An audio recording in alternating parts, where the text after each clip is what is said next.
Today we'll be talking about Gone with the Wind. Gone with the Wind. The personality of air.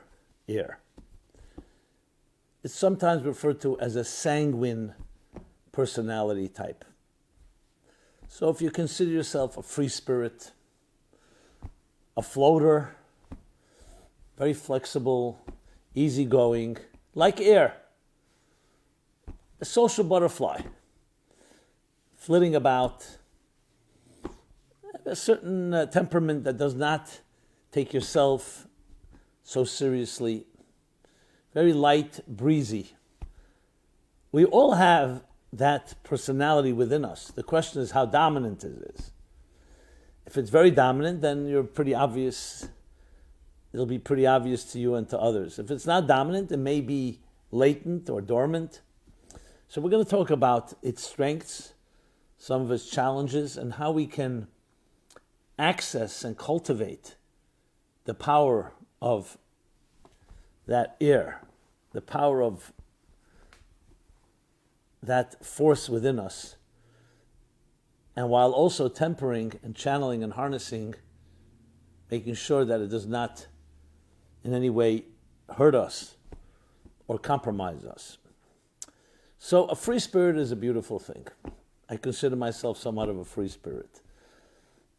The ability to not be trapped in routines and have that, I guess, out-of-the-box type of thinking. Transcendent is a word that comes to mind. Just to counter the force of air, an airy personality would be someone who is very defined, very much predictable. And that not always bad. That has great virtues to it. Certain consistency. The airy personality, the breezy personality can be someone that's not always that grounded, as we shall talk about. But the strengths of it is that ability to just allow yourself to be free. Not be trapped by fears, inhibitions, and other forces that tend to impede and very much hamper our forward progress. Just like air, look at air. What would life be without fresh air?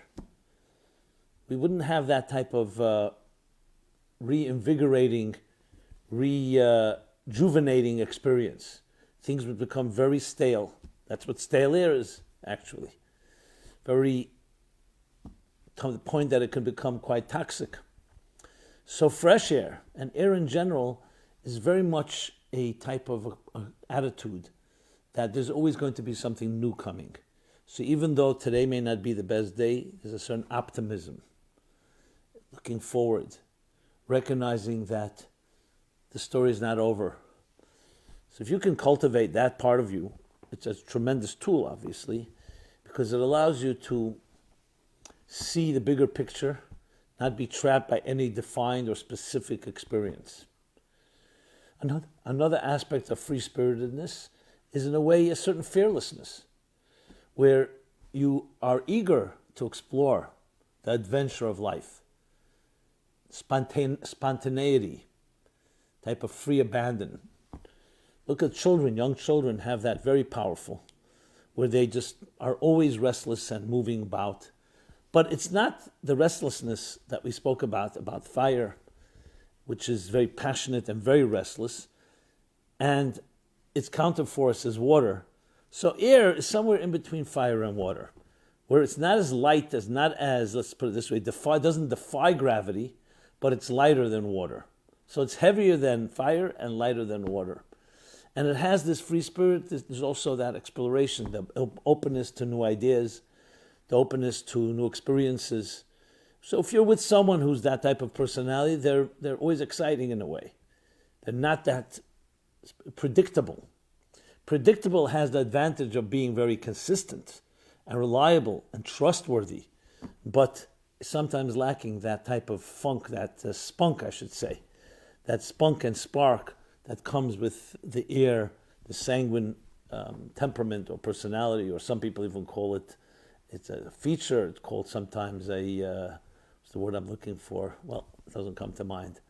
The humors. They're the four humors. I know it's a strange word, but humor is sometimes used in this personality archetype.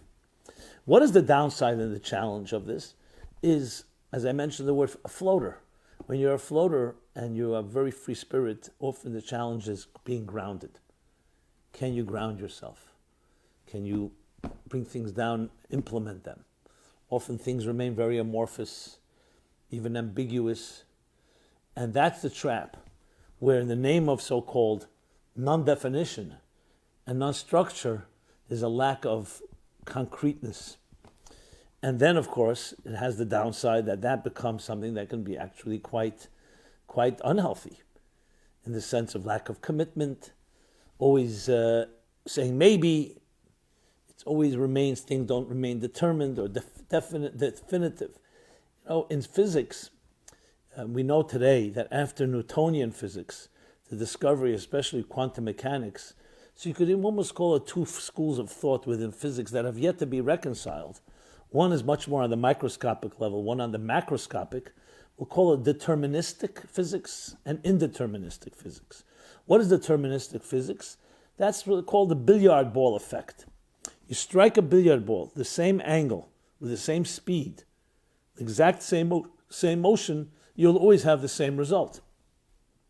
It's predictable, it's deterministic, which is really governs the rules of nature. You throw something up, it will always fall down. I mean, all of science, medicine, our technologies are all built on this determinism. At the same time, on a microscopic level, oddly and bizarrely, what was discovered was something extremely counterintuitive, that there's a state of indeterminism, that there's a state where things are not still nebulous and not defined. Now, what's interesting, when I first read about it, heard about it, and of course became fascinated as I was studying physics, which is a favorite of mine, one of my pet peeves, so to speak, I realized the parallel to mystical thought, that's exactly the correct definition, that there are things very defined and very determined on the outer level, but when you go into the so-called spirit or inner soul of anything, you'll find an indeterministic state, which doesn't mean random chaos. It means that it's not yet shaped and defined in a particular way. Think of it like an idea that you have conceived of, but it's not yet finalized and not in any way determined it's going to be this direction or that direction. It's still a concept, it's still theoretical. So it makes total sense, therefore, that in an internal level, things would still be in that type of amorphous, or I call it a nebulous state, and then it solidifies. Think of the difference between gas, liquid, and ice. I mentioned that, I believe, last week with water. So in a gaseous state, gas, of course, is more airy. A liquid is, of course, liquid, but it's not yet, it's still fluid. And then a solid, ice, a solid, is determined. So in the airy state, there's a certain element of that type of openness to different possibilities. So on the good side, as I mentioned before, that offers us many opportunities. It's something that is great because there's always open to a fresh perspective. It's easier to resolve arguments. It's easier to communicate with a more airy type of person in that sense. But on the other hand, the deterministic side can be compromised. We need to be able to take that free spirit and ground it in a very real way. The ultimate beautiful harmony is when you have both of these working together. Imagine your free-spiritedness being able to be, I don't want to call it bottled or packaged, but being able to inform your specific detailed life. Then what you're doing is you're integrating the transcendent with the immanent. You're integrating that which is beyond structure within structure. And it could also go the other way around. You can use structure to go beyond structure. Take music as an example. Music is, on one hand, music is complete structure. Musical notes, particular way the sounds come out, the tempo, the beat, all the different aspects. There's only that many musical notes on the scale. And yet, what's the music's impact on us? Completely non-structural. It's transcendent. It transports you to another time and place. It touches you. It can bring you to tears. It can bring you to joy. Just think of the resonant music, how it resonates within our souls. So is it structure or lack of structure? It's a perfect example where structure is leading you to beyond structure. And vice versa, the beyond structure, the beyond identities and defined parameters and boundaries are being experienced down in this determined and defined universe.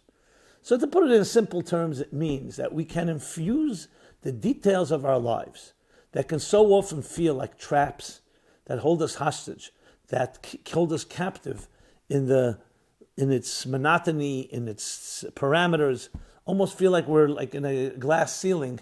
We can't really break through and break out. That's not really correct.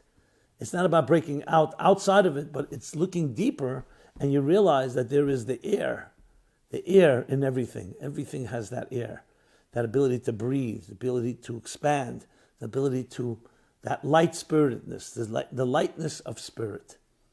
It's such a beautiful experience, but it needs to be always countered with a balancing act in order to ground it so we don't expire altogether. You know, the worst case scenario, people who've had these type of spirits and did not have grounding elements, or unfortunately sometimes just burned out, either OD'd or in some other way, just could not bring it down to earth. You know, it's very fascinating, but also very tragic when you hear the stories of Jimi Hendrix and Janis Joplin and Jim Morrison and so many others, some who survived but still in many ways blew their brains out. But they were seeking higher states. I remember reading about Rothko, the great artist, Russian Jewish artist, who committed suicide at the height of his career. In the late 60s, was it, 1970? He was wealthy, fame, recognized, not like it was in his early years, and then suddenly commit suicide. I always wondered, and I explored, and I realized that he was studying at the time mysticism, Jewish mysticism. He was studying the concept of tzimtzum, the utter concealment that the Lurianic great Kabbalist, the 16th century Kabbalist taught about. Now, why was he doing that? Because he was looking to deconstruct existence. He began as a portrait painter, images and so on. Then slowly his painting became more abstract. He was deconstructing into the basic elements. And essentially, when you study the Kabbalistic structure, which is called the Seder Ishtalshel, the cosmic order, it's exactly what it does. It begins with very powerful containers, but then the containers begin to melt away, and you begin to discover the energy within. And the energy becomes more dominant as you climb. So anyone who could deconstruct anything, it's like peeling an orange or any fruit, getting rid of the outer layers to discover the core kernel, the fruit within. So he was doing that, deconstructing the outer layers of existence, going up, and then he hit the tzimtzum. The tzimtzum can seem like a black hole, a dead end. I wish I would have met him. I wish he would have studied some of the Kabbalistic texts that go beyond the tzimtzum, would have discovered it wasn't a dead end. It wasn't total darkness. And if you look at his colors, how they change, first starting with more, he's known for his square colors, different colors, the more bright colors, orange, yellows, and reds. Then it moves more to the blue and the violet, then to the gray and the brown, to ultimately to very dark states. Deconstructing it to the bare bones came down to be, like they say today, dark matter. Dark matter, dark light, black is the dominant part of all of existence. And at that time is when he committed suicide, which could very well be that in a sense he felt he came to the essence of it all and there was nowhere to go. In truth is, behind the curtain lies tremendous energy. It's so undefined and so unconstrained, indivisible, called seamless energy, that it cannot be contained in this existence. Therefore, it has to go to this concealment called the tzimtzum. Now, I don't want to get too esoteric here. I hope some of you are enjoying this actually, but just to show you how it's grounded, no pun intended, in some of the deepest concepts of what is either called the infinite meets the finite. So the finite is structured, deterministic, and the infinite is experienced in a sense of indeterminism, one that is beyond all the structures. The tzimtzum, the concealment, conceals the indeterministic. It conceals the infinite so the finite can emerge. So our consciousness can emerge. So in a sense, consciousness is a limited form of perception, allowing us to be sane. But when we start entering that world, there is the danger of crossing over without having the containers. You can actually literally burn out. And therefore, the airy personality here, the wind personality, you don't want it gone with the wind. You don't want to disappear with the wind. Like dust in the wind. What you want is to reach those states, but always make sure that it's being integrated and internalized. And that's through actions, through kindness, through relationships, through commitments. The things that so many free spirits really abhor are actually their lifesavers, because they become the grounding wick to use the flame example, but the same as with air, to that airy, free-spirited personality. So, my friends, we have both elements in air. Look at yourself and check it out. How would you categorize yourself? Are you more of the air personality, or are you more of a more structured, which we're going to talk about next week, which is earth, which is very defined, very much affected by the gravitational pull. It's actually it's the antithesis of fire. So if you put it in order, it would be fire, wind, or fire, air, water, earth, in the context of what is lighter in spirit. The reason we did water, because water and fire go together. So we come then to the more structured. So are you more the structured, deterministic personality? Let's call it more like the sun, the solar consistency. Or are you more like a lunar personality, prone to shifts and changes and always looking for something new, a certain free-spiritedness, a lightness of spirit, as we've been discussing. And this is not a right or wrong answer. The truth is we need both, and we need all of them to be healthy human beings. But it'd be good to define yourself in some way, because then you can say, okay, so how do I accentuate that part of myself? You're a person, if you're that more airy, the personality, the sanguine personality, you're someone that will give people optimism, hope, always be able to see the light at the end of the tunnel, have that flexibility and yielding, not let yourself be trapped in an argument just for the point of it. Certain type of things wash over you easily, like the air, fresh air, always new air, always offering new ideas. And that's a tremendous personality type that you should definitely maximize, especially today. Share it with others. Allow it to express itself. Sometimes people don't like attitudes like that because they make other people feel, why are you so easygoing? Why are you so light? Why does everything look so bright and so shiny, so hopeful and so on? Some people don't like it, but don't give in to that type of voice. Be yourself. Now, at the same time, make sure that that's grounded. Grounded, as I said, goes with commitment. Bind yourself to certain commitments. I bind myself to this Sunday program, to other programs. It helps ground any of my free-spiritedness that I don't just float away. Find ways that you can bind it, especially in relationships. Relationships, whether it's with a spouse, whether it's with a significant other, with a child, with friends, things that force you in a good way to be able to contain some of that air. You don't want the air just completely dissipating. You want it, I don't want to say bottle it, but you want to contain it to some extent and focus it toward things like laser energy, which then, of course, it's much more effective and doesn't just scatter in all different directions, which is often the tendency of a floater. And if it's part of your personality that you have not yet really discovered, why don't you experiment? Try it out, just for the sake of it. It could be very interesting to see. You may be surprised. Try something that's against your nature. If your nature is very defined, very careful, and don't have that lightness of it, why don't you try it out in an easy way? No cold turkey. I'm not suggesting an assault on your entire psyche, but try it out in different areas of your life. Try to do something a little different. I always find magic happens when you go out of your comfort zone. When you do something that you would have usually done it one way, do it a little differently. And I don't mean in a destructive way or in any way that's disrupting. Well, a disruptive ain't that bad. Let me take that back. But more in a way that's different. You usually take this road home, why don't you take another one? Take a walk this way. You do something for 10 minutes, do it for 15 minutes. You'll be surprised what happens. Excuse me. When you shake things up in that way, when you introduce air into your life, fresh air, some new perspective, make a new friend. Next time you speak with people, whether it's online or whatever the circumstances are today, go out of your way to try something new, not just go back to your comfort zone, to the regular friends, to the regular routines. You'll be surprised what you discover. So, gone with the wind.